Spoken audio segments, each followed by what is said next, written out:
যে যদি সুযোগ থাকে আমি যদি দেশে যেয়ে খেলতে পারি, মিরপুর টেস্ট হবে আমার জন্য লাস্ট, স্পেশালি টেস্ট ক্রিকেটে। আমি যেটা বললাম যে লাস্ট টেস্ট ম্যাচে আমি অনেক ভালো ফিল করেছি ব্যাটিংয়ে।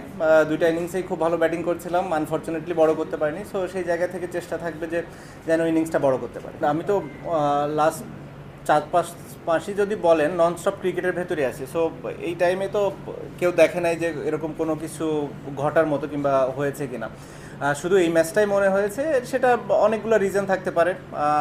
একটা রিজন থাকতে পারে যে আমি এখানে লেট আসার কারণে স্বাভাবিকভাবে ওরকমভাবে ট্রেনিং করার সুযোগ পাইনি। দ্বিতীয় হতে পারে যেহেতু কাউন্টিতে আমি ওখানে অনেক ওভার বোলিং করেছি, এতদিন পরে এত বেশি ওভার বোলিং করার পরে মেবি বডি একটু টায়ার্ড ছিল, মেবি ফিঙ্গার একটু টায়ার্ড ছিল, স্ট্রেংথ একটু কমে গেছিলো। সো অনেক কিছুই হতে পারে, মেবি রিদমটা যেভাবে দরকার ছিল ওভাবে ছিল না। এই রিজনগুলোই নর্মালি আমি ফিল করি যে ছিল। মেবি আমার হয়তো অত ভালো মানে কি মানে ভালো বোলিং না করার পেছনে যে কোনো ক্রিকেটার যদি তার আশানুরূপ পারফরমেন্স না করে এরকম কথাগুলো উঠতেই পারে, এবং এটা খুবই স্বাভাবিক বলে আমি মনে করি। এটা অস্বাভাবিক কিছু না।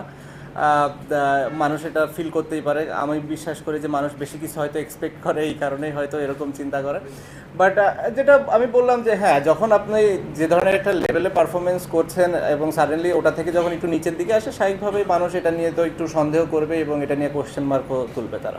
এখন পর্যন্ত আমি তো অ্যাভেলেবল, যেহেতু দেশের অনেক পরিস্থিতি আছে, বা স্বাভাবিকভাবেই সব কিছু হয়তো আমার উপরে না।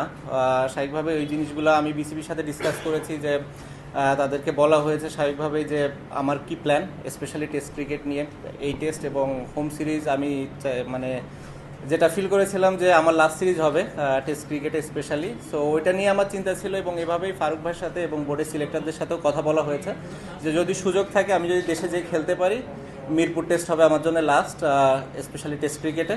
এবং সেই কথাটা বোর্ডের সবার সাথে বলা হয়েছে, এবং তারা এই বিষয়টা জানে, এবং তারা চেষ্টা করছে যে কিভাবে এটাকে সুন্দরভাবে অ্যারেঞ্জ করা যায়, এবং যাতে করে আমি যে খেলতেও পারি এবং নিরাপদ ফিল করি। অ্যাট দি সেম টাইম যখন দেশের বাইরে আসার দরকার হবে এবং দেশের বাইরে বের হতেও যেন আমার কোনো সমস্যা না হয়, এই জিনিসটা বোর্ড খেয়াল করছে। এবং যারা এই বিষয়গুলোর সাথে রিলেটেড মানুষ আছে তারাও এই বিষয়টা দেখবে এবং দেখছে বলে আমি মনে করি, এবং তারা হয়তো আমাকে একটা ডিসিশন দিবে, যেটার ভিত্তিতে আমি হয়তো দেশে যে খুব ভালোভাবে খেলে অ্যাটলিস্ট টেস্ট ফরম্যাটটা ছাড়তে পারবো না। আমার কাছে মনে হয় নতুন নতুন কিছু প্লেয়ারদের সুযোগ দেওয়া উচিত, এবং তাদেরকে দেখার এটাই সব থেকে বড় সময় কিংবা সুযোগ। এটা আছে, এরপরে হয়তো ওয়েস্ট ইন্ডিজ আছে, তারপরে আরও কিছু ইয়ে থাকবে।